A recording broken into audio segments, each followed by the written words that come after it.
మహాగణాధిపతయే నమః. ఓం గురుభ్యో నమః. ఓం శ్రీమాత్రే నమః.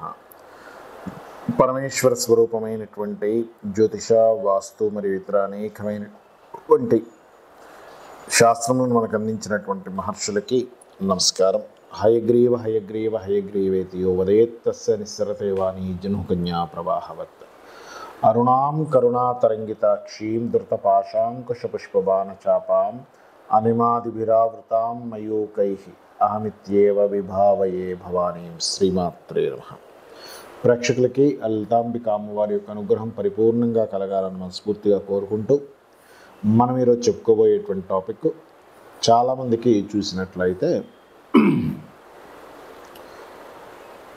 జాతచక్ర రీత్యా వాళ్ళకి ఉద్యోగ సమస్య ఉన్నా, లేదా ధన సమస్య ఉన్నా, లేదంటే సంతానం కావచ్చు, వివాహం కావచ్చు, ఇలా అనేకమైనటువంటి సమస్యలు ఉన్నప్పుడు వాళ్ళు ఏదైనా ఆలయాలకు వెళ్ళడం కానీ, ఇంట్లో ఏదైనా పూజ చేయించుకోవడం కానీ, నిత్య దేవతారాధన ఇట్లాంటివి చేస్తూ ఉంటారు. అందులో 90% వాళ్ళకి పనులు జరుగుతాయి. ఒక 5 to 10% వాళ్ళకి ఎందుకో చేసిన ఫలితం రాదు. మరి ఎందుకు రావట్లేదు అనేటువంటిది అర్థం కాదు. ఎందుకు అంటే ఒక్కొక్కసారి వాళ్ళకి వాళ్ళ యొక్క జాతక చక్రంలో ఏదైతే మీ యొక్క హెల్త్ ఇష్యూస్ని కావచ్చు, మీ వివాహంకి సంబంధించిన ఏదైనా సంకల్పం నెరవేరేటువంటిది యాక్టివేషన్ అవ్వదు. అంటే ఎలా అంటే చిన్న ఎగ్జాంపుల్ చెప్తాను చూడండి. ఇప్పుడు మనకి ఒక 10 స్విచ్లు ఉన్నాయి. అందులో ఒక స్విచ్ మాత్రం వేస్తేనే లైట్ వెలుగుతుంది. మనం ఏం చేస్తాం, ఒక 5-6 స్విచ్లు ట్రై చేసి వెలగట్లేదని వదిలేస్తాం. అన్ని స్విచ్లు వేయం. ఒక్కోసారి అన్ని స్విచ్లు వేయగా ఒక స్విచ్ దగ్గర మాత్రం లైట్ వెలుగుతుంది. ఏంటి అంటే ఆ లైట్ ఈ స్విచ్తో కనెక్టివిటీ ఉంది. అలాగే మీకు లగ్నరీత్యా అంటే మేషలగ్నం అయితే మేషలగ్నం, మేష రాశి అయితే మేష రాశి అనుకుందాం. మేషం కావచ్చు, వృషభం కావచ్చు, మిథునం కావచ్చు. ఈ రకంగా మీ లగ్నరీత్యా లేదా రాశిరీత్యా అసలు ఏం చేసుకోవాలి ఒకటి. రెండవది, మీరు ఇప్పుడున్న గ్రహస్థితి రాహు మీన రాశిలో సంచరించేటప్పుడు ప్రధానంగా పితృదేవత సంబంధంగా ఏం చేసుకోవాలి అనేటువంటిది, మరియు మీ యొక్క దినచర్యల్లో ఎటువంటి మార్పులు చేసుకుంటే మీకు తొందరగా ఆ యొక్క దేవతా అనుగ్రహం కలుగుతుంది, మీరు అనుకున్న సంకల్పం నెరవేరుతుంది అనే విషయాన్ని ఇప్పుడు మనం తెలుసుకుందాం. ఒక్కొక్క రాశి రీత్యా, ఒక్కొక్క లగ్న రీత్యా.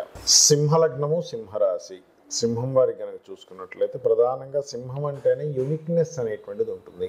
యూనిక్నెస్ అంటారు, గుర్తుపెట్టుకోండి.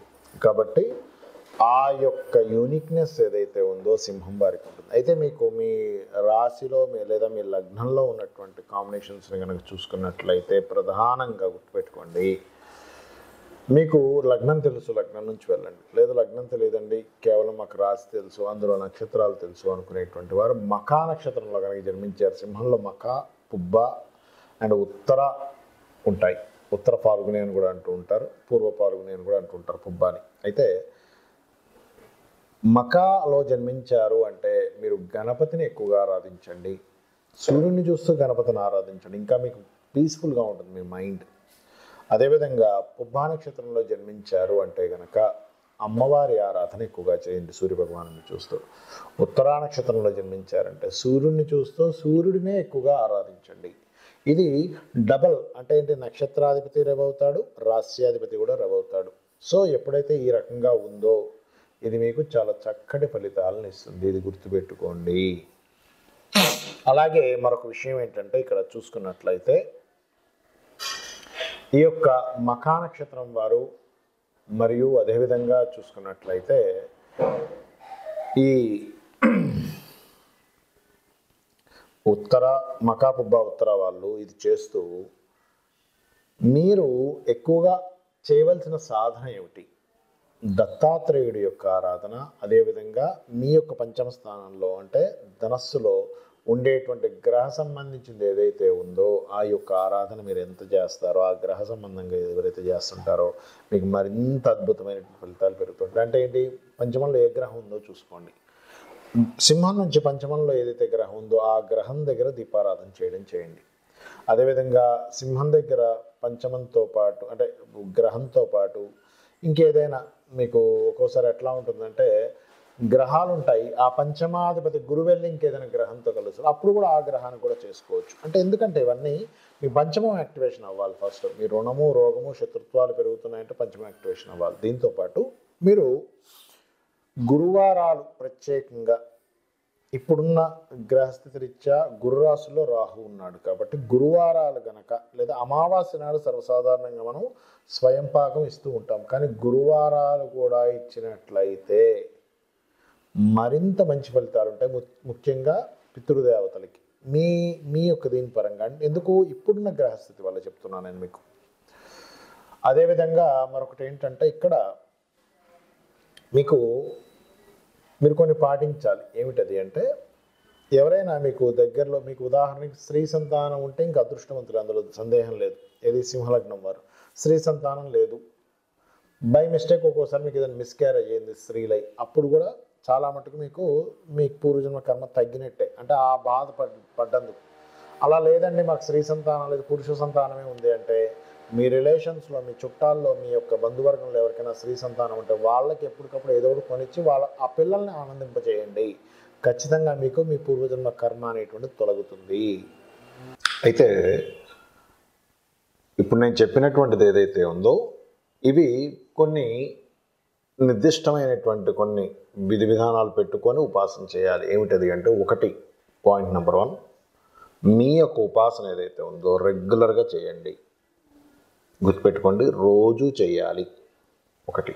రెండవది, రోజు చేస్తూ కూడా ఎక్కడా కూడా మనం ఒక 10 నిమిషాలు 20 నిమిషాలు అరగంట పూజ చేసాం, మిగతా సమయం అంతా మనం ఏం ఆలోచిస్తుంటారంటే మనం అంతా ఇన్ సెన్స్ ఎందుకు ఫలితాలు రావట్లేదు అనే దీని మీద మనం మాట్లాడుకుంటున్నాం. కాబట్టి నేను ఇది చేస్తున్నాను, వస్తుందో రాదో, రాదేమో, రాకపోతే ఏం చేయాలి, ఒకవేళ దీంతో రాకపోతే ఇంకోది ఏదైనా చేయాలా అని దీని మీద ఉంటారు.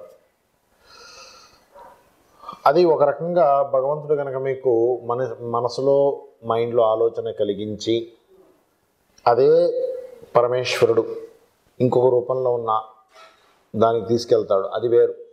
అది మీకు యాదృచ్ఛికంగా జరిగిపోతుంది. అది అలాంటప్పుడు మీరు మీ ప్రమేయం లేకుండా జరిగేవి కొన్ని ఉంటాయి. అంటే ఉదాహరణకి మీరు శివాలయానికో వెళ్తున్నారు, ఒక పని అవ్వాలనుకుంటున్నారు, కొంచెం ఎక్కువ ముందుకు వెనక్కి అవుతున్నారు. అనుకోకుండా ఒకరోజు ఒక కళ వస్తుంది. ఉదాహరణకి నరసింహస్వామి ఆలయానికి వెళ్ళినట్టుగా. అంటే ఏంటి, భగవంతుడు నీకు ఈ ఎనర్జీ కావాలి, ఈ ఎనర్జీ ఉంటే నువ్వు సక్సెస్ అవుతావని చూపించడం జరుగుతుంది. అలాంటప్పుడు మీరు అదే ఈశ్వరుడు నరసింహస్వామి అవతారంలో ఉన్నాడు అని చెప్పి భావించి ఆ ఆలయానికి వెళ్ళడం వల్ల కూడా మీకు పని జరుగుతుంటుంది. ఒక్కోసారి గుర్తుపెట్టుకోండి. అయితే ఒకటే ఈశ్వరుడు అన్ని రూపాల్లో ఉన్నాడనే స్పృహతో చేయాలి, గుర్తుపెట్టుకోండి. ఇంకోటి ఏంటంటే శుచి, శుభ్రత, కొన్ని శౌచము అంటారు, కొన్ని శౌచ సంబంధించినవి పాటించాలి. ఎందుకంటే మనం ఏదైనా ఒక ప్రయాణం చేస్తున్నాం, ఉదాహరణకి 1 కిలోమీటర్ ముందుకు వెళ్ళాం, మళ్ళీ కిలోమీటర్ వెనక్కి వచ్చాం, మళ్ళీ ముందుకెళ్ళాం, మళ్ళీ వెనక్కి వస్తున్నాం. ఎప్పుడు చేరుకుంటామని మనం గమ్యాన్ని 2 అడుగులు ముందుకేసి 2 అడుగులు వెనక్కేస్తే మనం ఒక రూమ్ దాటలేము, అంటే ఒక కొంత డిస్టెన్స్ మనం దాటలేము. అలాగే ఏమవుతుందంటే చాలామంది చేసే మిస్టేక్ కంటిన్యూస్గా చేయకపోవడం ఒక ఎత్తు అయితే, రెండవది ఈ పాటించాల్సిన నియమ నిబంధనలు పాటించకపోవడం వల్ల కూడా ఇబ్బంది వస్తుంది. ఎటువంటి నియమ నిబంధనలు ఎటువంటివి అంటే ఇంట్లో స్త్రీలు బయట చేరినప్పుడు ఇంట్లో వంటగదికి ఇట్లాంటి వాటికి దూరంగా పెట్టి ఇంట్లో పురుషుడు చేయాలి. ఇది పాటించట్లేదు చాలామంది. దీనివల్ల కూడా మీరు చేసే పూజలు ఫలించట్లేదు ఒకటి. రెండవది, చాలామంది టాయిలెట్ పోసిన తర్వాత కూడా కాళ్ళు కడుక్కోకుండా తిరుగుతుంటారు. అది చాలా పెద్ద మిస్టేక్ అండి, చాలామందికి తెలియదు ఆ విషయం. అదేంటండి, దానివల్ల కూడా ఇబ్బంది ఉంటుంది. అంటే అశౌచము అంటారు దాన్ని శాస్త్రంలో. అదేంటి, దానివల్ల మీ యొక్క పుణ్యం ఏదైతే ఉందో, మీరు పూజ చేసినటువంటి పుణ్యం ఏదైతే ఉందో అది తగ్గిపోతుంది, గుర్తుపెట్టుకోండి. ఆ ఫలితం రావాల్సింది తగ్గిపోతుంది. మూడోది ఏంటంటే ఒక పూజ చేసినప్పుడు, పూజ అంటే పూర్వజన్మ వైభవాన్ని ఏ కర్మ అయితే జనింపజేయుచుందో దాని పేరు పూజ. ఒక పూజ చేసినప్పుడు కేవలం పూజ గదిలో ఉన్నప్పుడు చాలామంది మేజర్ మిస్టేక్, పూజ గదిలో కూర్చుంటారు, పెద్ద పెద్ద కేకలేస్తుంటారు వాళ్ళ మీద వీళ్ళ మీద, ఏమైంది, అదేమైంది, ఇదేమైంది, తొందర తీసుకురాను, అలా కేకలేసి చేసే పూజ ఫలితం రాకపోగా ఇంకా ఇబ్బందిని తెచ్చిపెడుతుంది. మరొకటి ఏంటంటే, మీకు ఏదైనా ఒక మంత్రం తీసుకున్నారు, ఏదైనా ఒక సాధన చేస్తున్నారు, ఫలితం దగ్గర దాకా వచ్చి వెనక్కి అవుతుంది అంటే దగ్గర దాకా తీసుకెళ్ళగలిగింది ఆ మంత్రం, అక్కడ వరకు ఆగుతుంది అంటే ఇంకా దానికి ఎనర్జీ కావాలని మీరు అర్థం చేసుకొని ఏదైనా ఒక మంత్రాన్ని మీరు ఉదాహరణకు 20 నిమిషాలు 30 నిమిషాలు చదువుతున్నారు అనుకుందాం, ఏ గురువుల దగ్గర పొందినటువంటిది, దాన్ని మీరు ఇంకొంచెం డోస్ పెంచాలని అర్థము. అంటే దగ్గర దాకా వెళ్తుందండి, కానీ అక్కడి నుంచి మరలా ఇంకొంచెం ముందుకు వెళ్ళట్లేదు, కదలట్లేదు అంటూ ఉంటారు. అంటే ఒక కస్టమర్ వస్తున్నాడు, ఒక రియల్ ఎస్టేట్ వ్యాపారి ఉన్నాడు అనుకుందాం, కస్టమరు కొత్త పరిచయాలు అవుతున్నాయి, సైట్ విజిటింగ్ జరుగుతుంది, ఇంకేముంది అన్ని డీటెయిల్స్ తీసుకుంటున్నాడు, ఆఖరికి అడ్వాన్స్ ఇచ్చే స్టేజ్ వరకు వచ్చేసి ఇదిగో ఇప్పుడు వచ్చి తీసుకోండి అంటున్నాడు, ఇదిగో పేటీఎం చేసేస్తున్నా అంటున్నారు, కానీ ఆఖరి సెకండ్లో తారుమారైపోతున్నాయి. లేకపోతే మమ్మల్ని అక్కడికి రమ్మన్నాడు, తీరా వెళ్ళిన తర్వాత ఆఖరి సెకండ్లో ఇది అవుతుందండి. అంటే దాని అర్థం ఏమిటంటే మీరు చేసేటువంటి సాధన అక్కడ వరకు వెళ్ళి ఆగేటువంటి సాధనే ఉంది. అంటే ఎలా అంటే చిన్న ఉదాహరణ చెప్తాను చూడండి. ఒక 100 కిలోమీటర్లు వెళ్ళాలి, కిలోమీటర్కి 10 కిలోమీటర్ లీటర్కి 10 కిలోమీటర్లు ఇస్తుంది పెట్రోల్. ఒక కార్ అనుకుందాం, 100 కిలోమీటర్లు వెళ్ళాలన్నప్పుడు 10 లీటర్లు ఉండాలి అందులో. మీకు అందులో 9 లీటర్లే వేశారు, అంటే 90 కిలోమీటర్ల వరకు వెళ్ళి ఇంకో 10 కిలోమీటర్లు ఉందనగా ఎలా అయితే కారు ఆగిపోతుందో ఇంధనం లేకపోతే, అదేవిధంగా మనం చేసే సాధనలో కూడా మన యొక్క సాధనా బలం కొంచెం తక్కువ ఉండడం వల్ల అక్కడ వరకు వెళ్ళి పని ఆగిపోతుంది. ఇది గుర్తుపెట్టుకుని అప్పుడు సాధన పెంచాలని అర్థం చేసుకోండి. అదేవిధంగా సాధనతో పాటు గోసేవ చేయడం పెంచాలి, తల్లిదండ్రుల యొక్క పాదాలకు నమస్కరించడం, పేదవారికి బయట ఎవరైతే పేదవాళ్ళు ఉంటారో, ఈ కష్టాల్లో ఉంటారో వాళ్ళకి ఏదో సహాయం చేయడం, ఇవన్నీ చేస్తుండాలి. అలాగే మరొక విషయం ఏంటంటే ఇక్కడ గమనించండి, వీటితో పాటు పర్టికులర్గా చూసుకోండి, ఎప్పుడైనా సరే గుర్తుపెట్టుకోండి, పితృదేవతలు అంటారు. పితృదేవత ఆరాధన చాలా ముఖ్యం.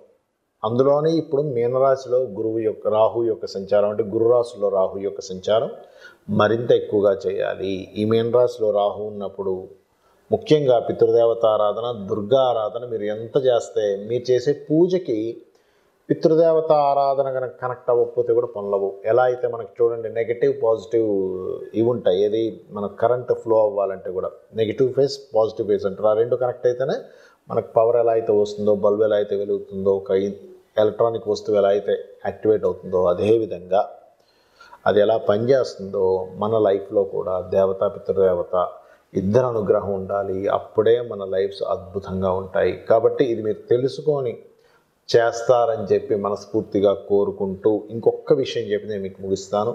ఇందులో చాలామందికి రాశి కానీ నక్షత్రం కానీ లగ్నం కానీ తెలియదు. అలాంటి వారు చేయవలసింది ఏమిటి అంటే నిత్యము సూర్య నమస్కారాలు చేసుకోండి. రెండవది ఏమిటి అంటే నిత్యము అమావాస్య సమయంలో, అంటే ఏమీ తెలియదండి కానీ నా జీవితం బాగుపడాలి అనుకునేటువంటి వారి కోసం సూర్య నమస్కారాలు అమావాస్య సమయంలో ప్రత్యేకంగా మీరు మన స్వయంపాకం ఇవ్వడం, అంటే బియ్యము 2 రకాల కూరగాయలు, 2 రకాల పప్పులు, చింతపండు, ఉప్పు, ఇటువంటి పదార్థాలు ఇవ్వడము. మరియు మూడవది ఏమిటంటే నిత్యము గోసేవ చేసుకోవడం చేయండి. విష్ణు లలితా సహస్రనామాలు వినండి. ఉదయం నిద్ర లేచిన వెంటనే గణపతిని, స్కందుడిని దర్శించుకోండి.